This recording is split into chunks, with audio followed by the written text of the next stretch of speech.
Heading into the spring game, Ryan Day is watching for consistency, competition, and trying to find out who's ready to deliver.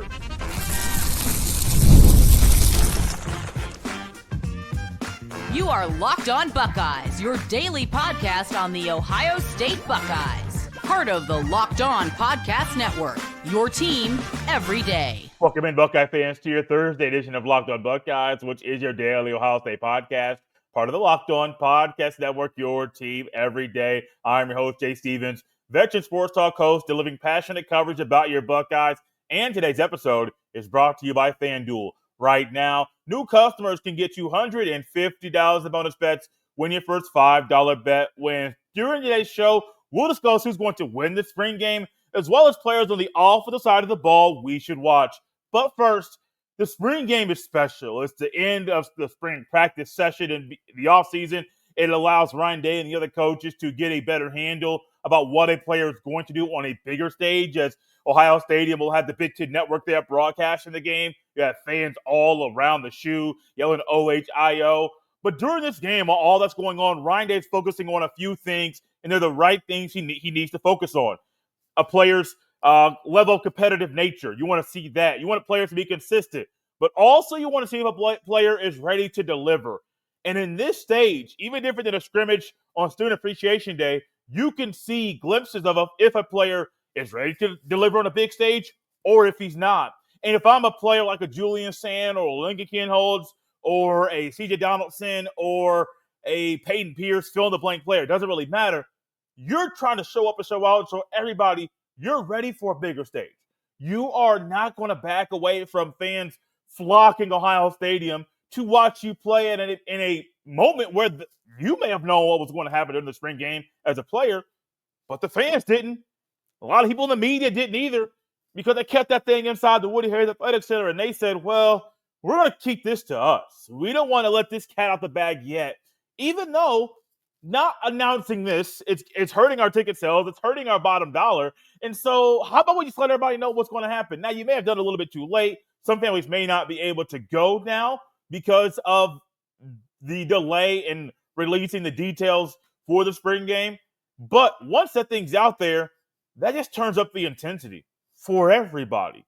Let's just say you were Kienholz was saying, and you knew all along this was going to be a traditional spring game for Ohio State, but you knew internally that because the fans didn't know, you could not play your hardest and still win the job. But now that you do know that the fans know what's going on outside of the stadium, of the practice facility, you got to turn up. You can't just sit back and say, oh, that was an incomplete pass, I'll get it next time. You can do that, but you also have to realize what you did wrong, why it was an incomplete pass, and how you can go about making it a completed pass the next time around. That's every player. There's guys on defense that are trying to be a starter. There are guys on defense that are trying to just get into the rotation. You can take strides and continue to take strides to do that right now. And for Ryan Day, this is not his first rodeo. Did it a couple times as an assistant coach at Ohio State. I want to say it's his 7th or 8th. My math is off right now. I know, forgive me. Probably 7th or 8th time doing it as a head coach at Ohio State. So he understands the magnitude of the spring game and what it means for the team and the preparation for the upcoming season. And Ryan Day focusing on the consistency of players, the competition on the field, and trying to find out who can deliver if the player's ready to deliver. That's no different than when he joined the coaching staff in 2017. Dwayne Haskins, Joe Burrow. Now, I believe Joe Burrow was actually hurt that year. No, it was 2018, excuse me. But JT Barrett, you know that he was a guy that already had the competitive nature and had the consistency. But 2018, with Haskins and Burrow leading into that spring game during spring practice, you're trying to figure out, man, what is the guy made of? Does the guy have the goods? I mean, these are all things you're trying to figure out. But this year's competition is different than 2018. It's different than last year's, different than the year before. I truly think this might be outside of, like, Joe Burrow got hurt in 2018's offseason, so I can't really say it's neck and neck like it is now, because one guy literally had to work and go through rehab to be able to throw the ball consistently once again. Kienholz and Sayin aren't coming off of injuries. Didn't really play that much last year.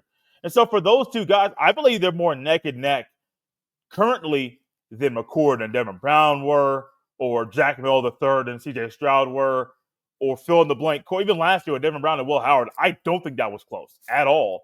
I understand that Will Howard had to change. He didn't have the best spring. But in your right mind, do you think Ryan Day would have chosen Devin Brown over a guy he brought in to start? No, I don't, unless Will Howard just wasn't that guy.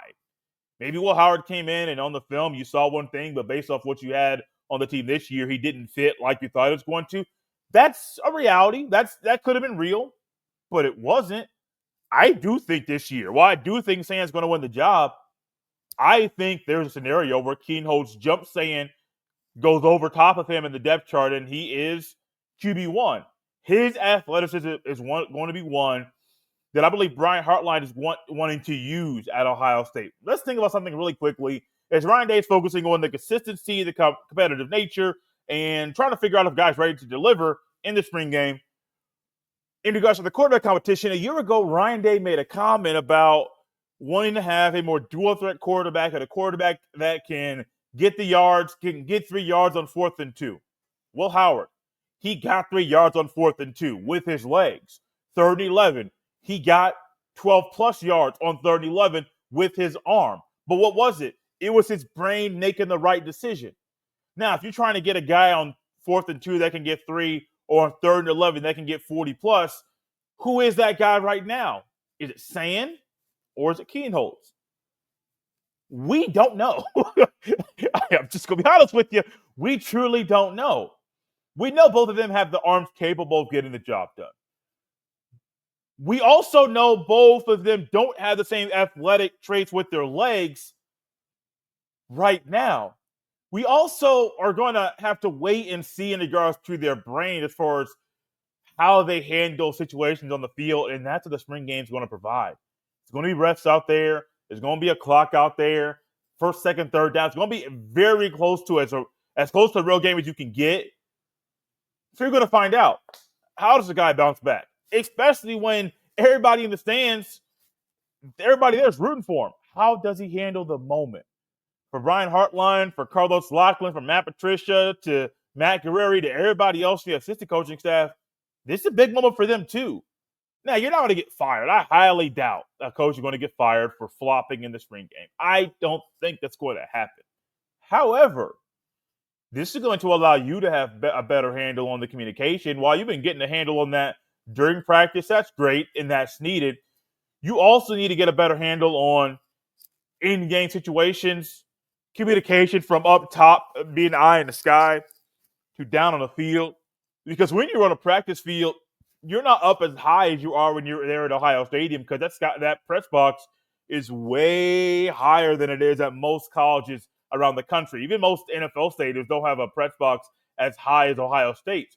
That's going to be an adjustment for Patricia or Hartline, either one of them, because one of them may be up in the box. I don't know. My guess, as I would like both of them to be on the field, my guess is you're probably going to get Patricia to be up in the box and Hartline to be on the field, because I think Hartline being very hands-on with the receivers is going to be needed this year. While Patricia being on defense, you still got Tim Walton down on the field. That can really police that. And Larry Nottis and Larry Johnson and Guerreri, I think they'll be just fine on the field. But even for them, Ryan Day ain't just focusing on see if the players can deliver. You got to figure out what kinks you got to work through with the assistant coaching staff during the spring game too. While there's kinks to work through, there are also some players on Ohio State's offense that I am focusing on during the spring game. I'll unveil that list next. This episode is brought to you by FanDuel. The NBA playoffs are almost here, and FanDuel is giving new customers an incredible way to get in on the action. Right now, when you join FanDuel and place your first $5 bet, you'll get $250 in bonus bets if your first bet wins. I love how FanDuel makes betting so easy, whether it's picking my favorite team or diving into player props. From three-pointers to steals to assists, FanDuel has so many ways to bet your favorite player props. Plus, after the game tips off, you can even combine live prop bets into a same-game parlay for a chance to win big. Don't miss out. Head to FanDuel.com and claim your $250 in bonus bets today. Thank y'all for tapping Locked on Buckeyes and making this show your first listen of the day. The everydayers here at Locked on Buckeyes, I've gotten a little glimpse into my brain as far as players that I've been really intrigued by during spring practice, from the quarterbacks to the running backs to even a lot of guys on defense. I am very intrigued by a lot of things, and while Ryan Day is focusing on the competition during the spring game, I am too. Now, it's different when I'm an analyst doing it versus Ryan Day being a coach. His eye for talent and his eye for what he's looking for is slightly different, but we both can analyze the football the same way. And so, quarterbacks, running backs, tight end, receiver, O-line, I got a list of about 6 or 7 guys here on the offensive side of the ball that I am focusing on to watch and see how they perform during the spring game, because it's going to help me have a better handle on Ohio State's depth chart at the end of the day. Let's go quarterbacks. We're going to go quarterback, skill positions, then down to the line. Lincoln Kienholz.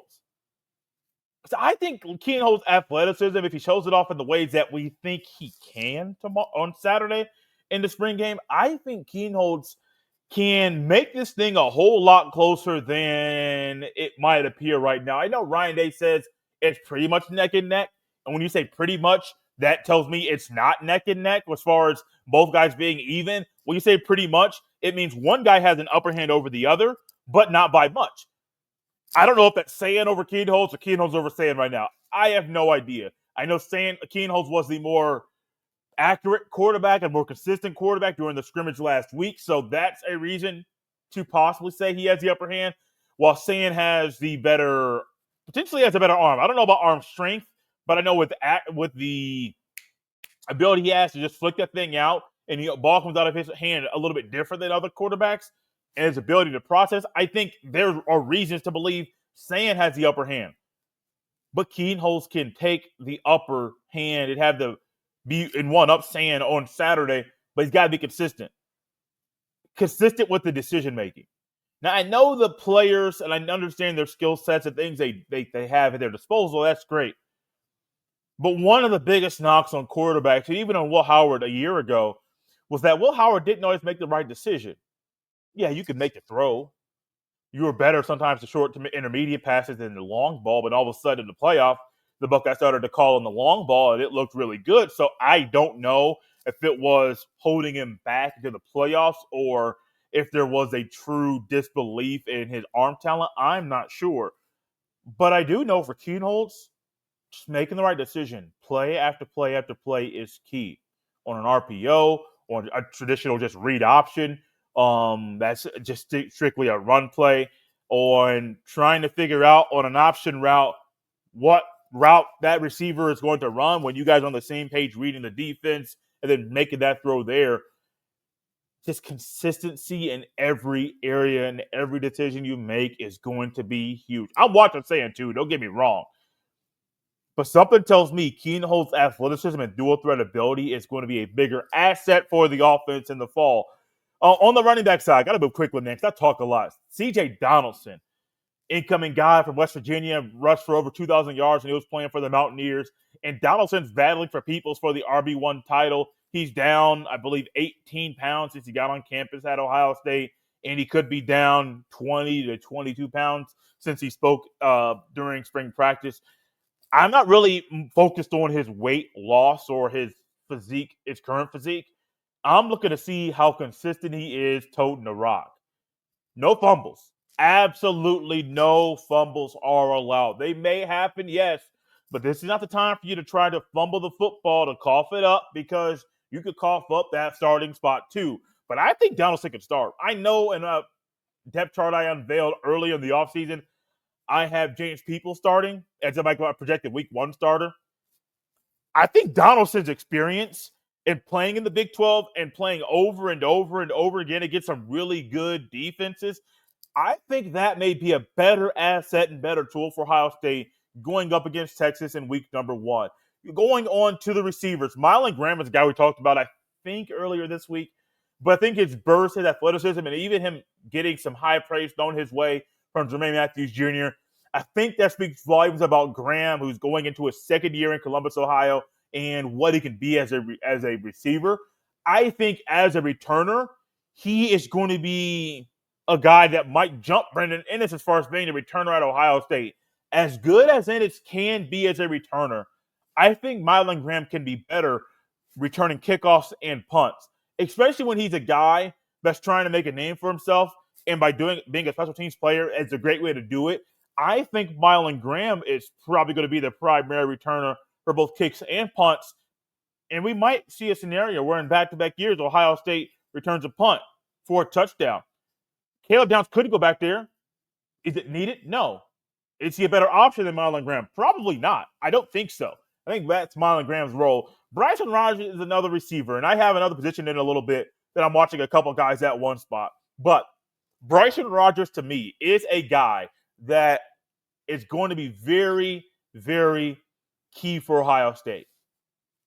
Because his route running ability and his ability to be more of a polished route runner could be a scenario where Hartline says, let's go 4 wide with a running back in the backfield and let that thing rock. I think that would be huge for Ohio State. And I've been calling for Ohio State to use 4 wide receiver sets for a very, very, very long time. I even think since the beginning of me hosting this show in the 2020 season, I was talking about Ohio State needed to run 4 wide in 2020. It would have been Garrett Wilson, Chris Olave, Jameson Williams, and then Jigba would have been the 4th receiver.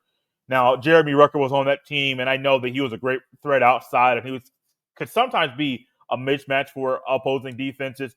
But if you go 4 wide with Jeremiah Smith, Carnell Tate, Brandon Ennis, and Bryson Rogers, or Bryson Rogers comes out, then Mylan Graham comes in, or say you go 5 wide with the 4th and 5th receivers being these 2 guys, who can stop that?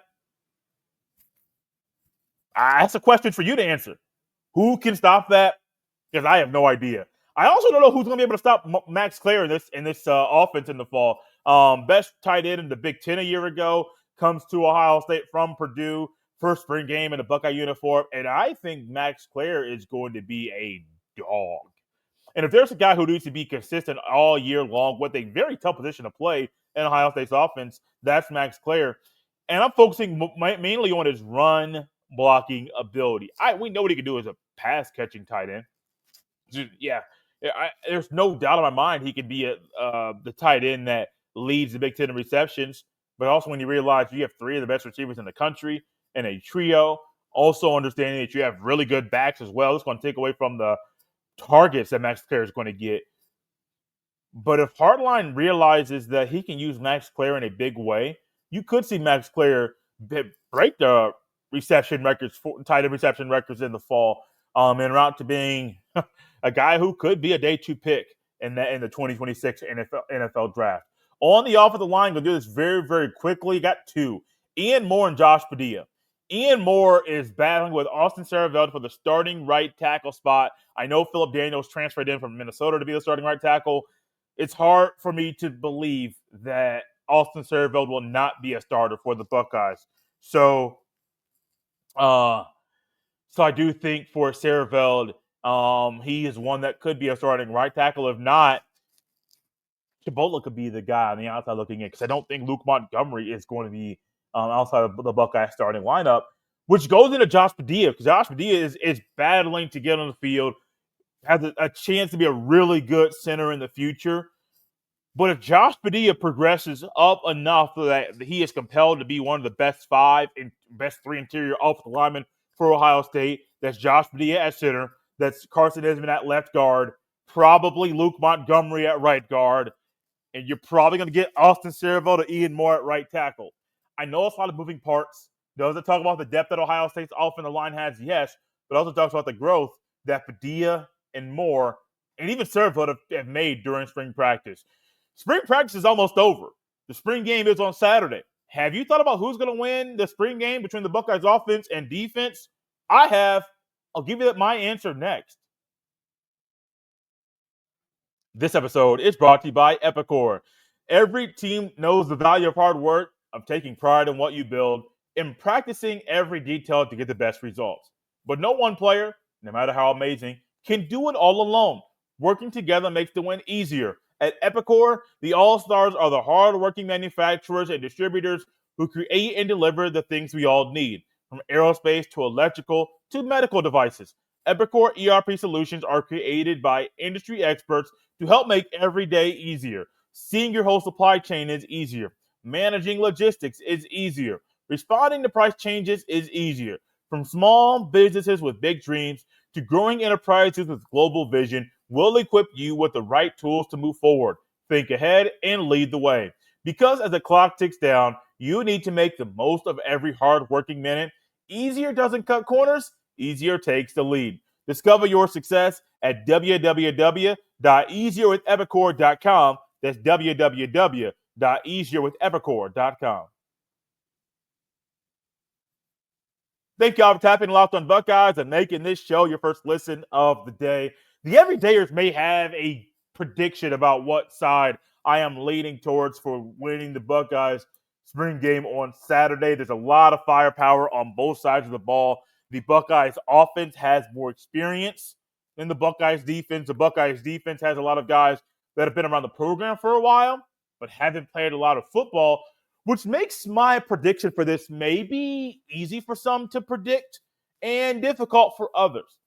I am leaning towards the Buckeyes defense in this one because on the interior, the Buckeyes O-line has experience at the top-heavy experience, not after the ones.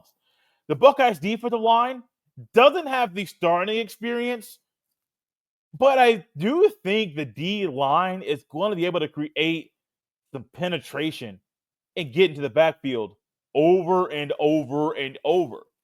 And then when you add in players on defense like Peyton Pierce and Arvell Reese and CJ Hicks going on the being on the edge now, and you have maybe Arvell Reese playing on the edge as well, and you got Aaron Scott Jr. and Bryce West and Devin Sanchez. Caleb Downs might suit up. He's not going to play a whole lot. McClain and Fahim Delane. And I mean, the list goes on about the guys on the defensive side of the ball that I do think are going to create just a whole lot of mess for the Buckeyes offense. Here's the other side of the coin. Sayin and Kienholz know the offense. There's no doubt in my mind that those two guys are struggling as we speak to know what the Buckeyes offense is. While they know the offense, that doesn't take away from the fact that they're throwing to guys that they really haven't thrown to this much ever in their lives. Now, granted, Jeremiah Smith's a freak of nature. Cardell Tate and Brandon Ennis would be number one receivers on any other team in the country.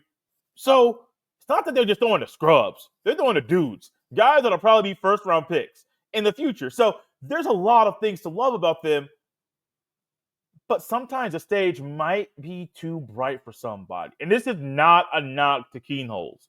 Just more where my head is leaning towards right now. Because the last time he was in a stadium this big playing this much, when was it? It was a Cotton Bowl. Now, different scenario.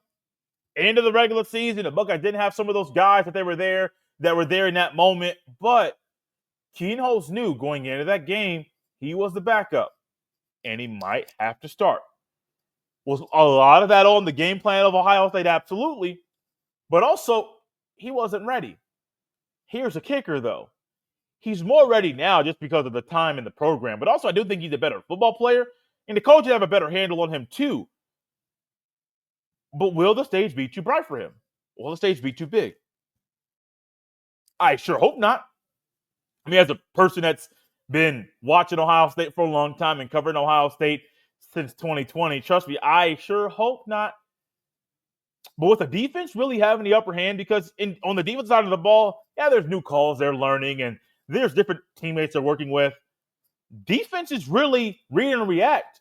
Yeah, you got to follow the play call too, but if you see something before the snap of the ball, you can make a quick audible and a quick adjustment to counter what's coming your way, and bam, the play's over.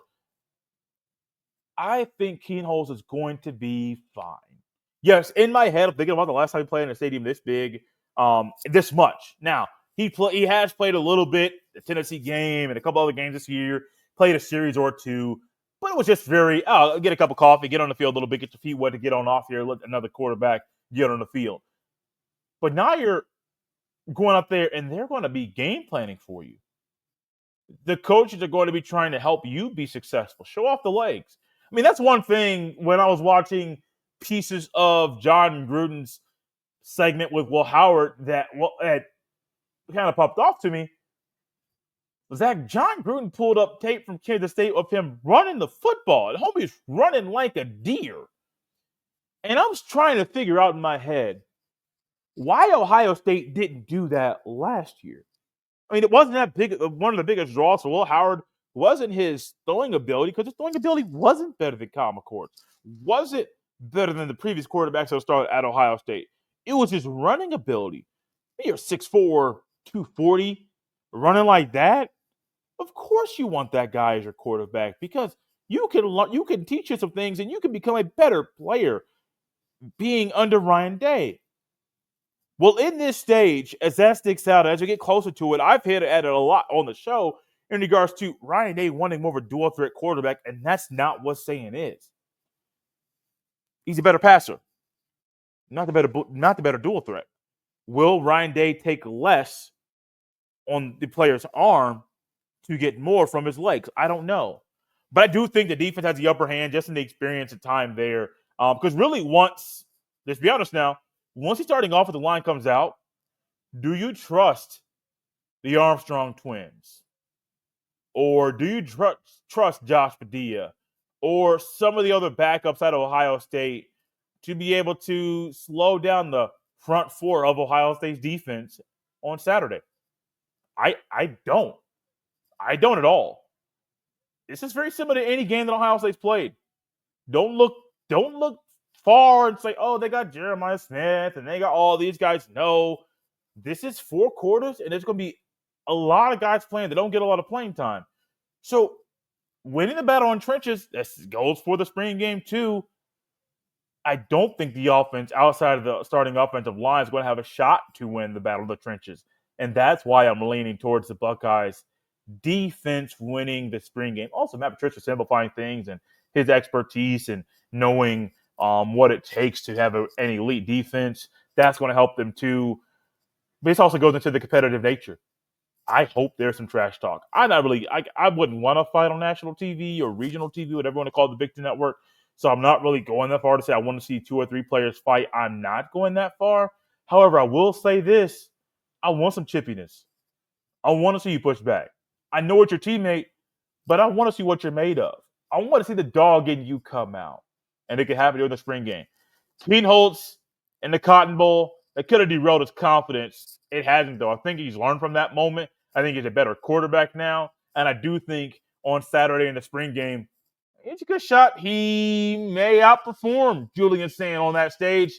We might talk about that early in tomorrow's show. Thank y'all for tapping in Locked On Buckeyes and making this show your first listen today. For your second listen, check out the Locked On NFL Draft with Damian Parson and Keith Sanchez as your favorite collegiate players get ready for the next level. Get the latest draft rankings, rumors, and news every day. Find Locked On NFL Draft on YouTube or wherever you listen to podcasts. You can follow me on any social media platform or jstevens07. Send every email to jstevens317@gmail.com. It's on Locked On Buckeyes on a Thursday. Remember, the Big Ten Squad Show comes out later today.